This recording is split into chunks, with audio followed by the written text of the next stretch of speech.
जय श्री कृष्णा दोस्तों, मैं भगवान श्री कृष्ण को प्रणाम करते हुए आज गीता उपदेश पार्ट 4 की शुरुआत करता हूं।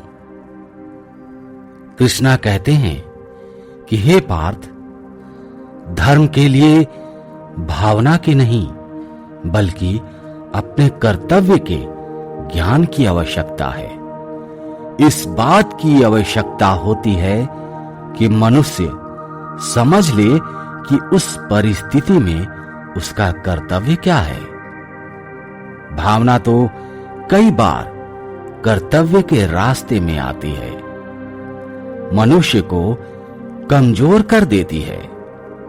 जैसे इस समय तुम्हारी भावनाओं के कारण तुम्हारे मन में जो मोह उत्पन्न हो गया है वो तुम्हें कर्तव्य के रास्ते से भटका रहा है। इसलिए शास्त्र कहता है कि कर्तव्य भावना से ऊंचा है। अभी तुमने बड़े ज्ञानियों जैसे तर्क किए कि कर्म के लिए कोई प्रेरणा होनी चाहिए और प्रेरणा के लिए भावना आवश्यक है। ये सारे तर्क मोहजनित है। रिश्ते नातों के मोह ने तुम्हारी बुद्धि को धूमिल कर दिया है पार्थ। इसलिए तुम्हें सत्य दिखाई नहीं दे रहा है। हे केशव, तुम जानते हो कि मनुष्य जब कोई कर्म करता है तो उस कर्म का कोई कारण होता है, कोई प्रेरक होता है जिसकी प्रेरणा से मनुष्य कर्म करता है। कोई भावना तो होती ही है जिस भावना की पूर्ति के लिए मनुष्य अच्छा या बुरा कोई भी कर्म करता है। अर्थात कर्म ही जड़ में एक भावना होती है और भावना की जड़ में कोई न कोई रिश्ता होता है माधव। क्योंकि किसी संबंध, किसी रिश्ते के बगैर तो भावना पैदा हो ही नहीं सकती। हे अर्जुन, तुम ठीक कह रहे हो। संबंधों और रिश्तों से ही भावनाओं का स्रोत फूटता है, परंतु भावनाओं की ये नदी जल्दी सूख जाती है, बिल्कुल एक ऐसे आग की तरह जिसमें पानी की बूंद तुरंत ही लुप्त हो जाती है। मरने वाले की चिता के ठंडे होने से पहले ही रिश्तेदारों की आंखों के आंसू सूख जाते हैं। कोई आंसू बहाता है, कोई 2 दिन बहाता है। मां बहुत रोती है, वो भी चंद दिनों में फिर संसार की माया में फंसकर अपने दूसरे कर्म में लग जाती है। हर जन आते दीन जगत में 4 दिनों के नाते, पलकों के पर्दे पड़ते ही सब नाते मिट जाते। हे केशव, एक ओर तुम मुझे ये सिखा रहे हो कि रिश्ते नाते सब चंद दिनों का दिखावा है, और दूसरी ओर अभी अभी तुमने ये कहा कि संबंधों और रिश्तों से ही भावना का स्रोत फूटता है। कहा था ना केशव? हां पार्थ, मैंने ये कहा था, और ये भी कहा था कि कर्म करने के लिए किसी न किसी भावना का होना जरूरी है, और भावना के लिए रिश्ते नातों की आवश्यकता है, क्योंकि किसी न किसी रिश्ते के जड़ से ही तो भावना पैदा होती है। इसलिए यदि मनुष्य सारे रिश्ते तोड़ लेगा, अपनी भावनाओं को त्याग देगा, तो फिर वो कर्म किसके लिए करेगा? अपने धर्म के लिए। धर्म के लिए? हां, अपने धर्म के लिए। अर्थात धर्म के लिए भावना की आवश्यकता नहीं होती।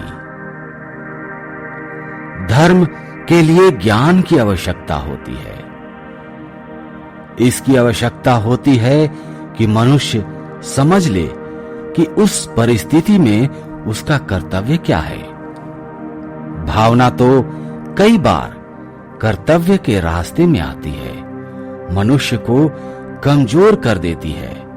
जैसे इस समय तुम्हारी भावनाओं के कारण तुम्हारे मन में जो मोह उत्पन्न हो गया है, वो तुम्हें कर्तव्य के रास्ते से भटका रहा है। इसलिए शास्त्र कहता है कि कर्तव्य भावना से ऊंचा है। अभी तुमने बड़े ज्ञानियों जैसे तर्क किए कि कर्म के लिए कोई प्रेरणा होनी चाहिए और प्रेरणा के लिए भावना आवश्यक है। ये सारे तर्क मोह जनित है अर्जुन। रिश्ते नातों की मोह ने तुम्हारी बुद्धि को धूमिल कर दिया है। इसलिए तुम्हें सत्य दिखाई नहीं दे रहा। इसलिए तुम्हें धर्म स्पष्ट दिखाई नहीं देता। हे केशव, धर्म क्या है? धर्म की व्याख्या क्या है?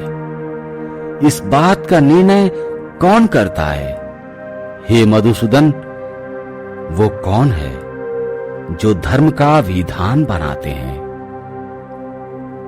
हे अर्जुन, हर प्राणी अपने धर्म का विधान स्वयं बनाता है। मैं समझा नहीं केशव। देखो पार्थ, धर्म का जो विधान किसी दूसरे ने बनाया हो, वो तुम्हारा धर्म नहीं हो सकता। तुम्हारा धर्म वही है जिसे तुमने स्वयं बनाया हो, जिसे तुम्हारी आत्मा ने स्वीकार किया हो। धर्म व्यक्तिगत चीज है जिसका फैसला व्यक्ति को स्वयं करना पड़ता है। मैं अब भी नहीं समझा केशव।